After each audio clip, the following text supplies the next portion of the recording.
নমস্কাৰ বন্ধু বান্ধৱসকল। এইকেইদিন অলপ এলেহুৱা হৈছোঁ। এলেহুৱা মানে এইকাৰণে কৈছোঁ যে আগতে প্ৰায় সময়ে নাপাওঁ, কিন্তু সময় নাপালেও মাজে মাজে কিতাপ পঢ়াৰ একদম সাংঘাতিক তাড়না থাকে আৰু যেনেকৈ হ'লেও সময় উলিয়াই মাজে মাজে কিতাপ এখন পঢ়োঁ।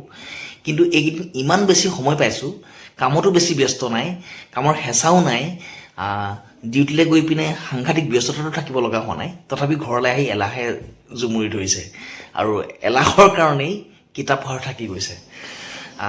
কিছুদিনৰ আগতে একদম মই এখনৰ পিছত সিখন ইখনৰ পিছত সিখন কিতাপ পঢ়ি শেষ কৰি দিছিলোঁ আৰু অৰ্থবিলাকো ব্যাখ্যা কৰিব পাৰিছিলোঁ।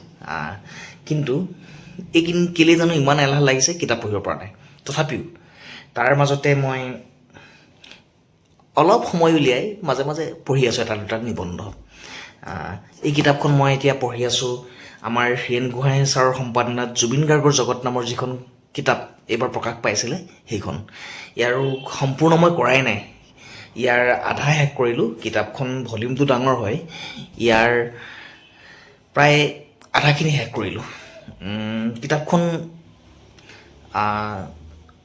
অসমৰ বিভিন্ন কৃতিমান যিসকল উল্লেখযোগ্য বিখ্যাত ভাল ভাল নিবন্ধকাৰ আমাৰ সাহিত্যিকসকলে ইয়াত জুবিন গাৰ্গৰ বিষয়ে লিখিছে আৰু জুবিন গাৰ্গক নতুন দৃষ্টিকোণেৰে তেওঁলোকে বিশ্লেষণ কৰিছে।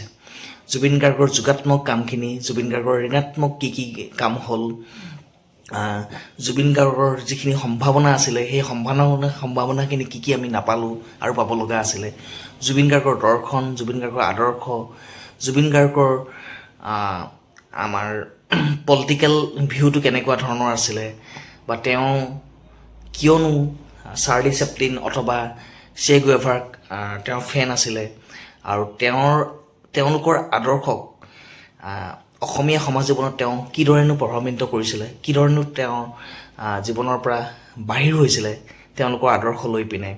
বিষ্ণু ৰাভাৰ তেওঁৰ যিহেতু ডাঙৰ ফেন আছিলে, বিষ্ণু ৰাভাৰ হৈ তেওঁ কিখিনি কাম কৰিলে, বিষ্ণু ৰাভাৰ আদৰ্শ কিমানখিনি তেওঁ সফলমণ্ডিত কৰিব পাৰিলে জীৱনটোত, সেইখিনি গোটেইখিনি এটা নতুন জটিল ধৰণেৰে কিতাপখনত বিভিন্ন লেখকে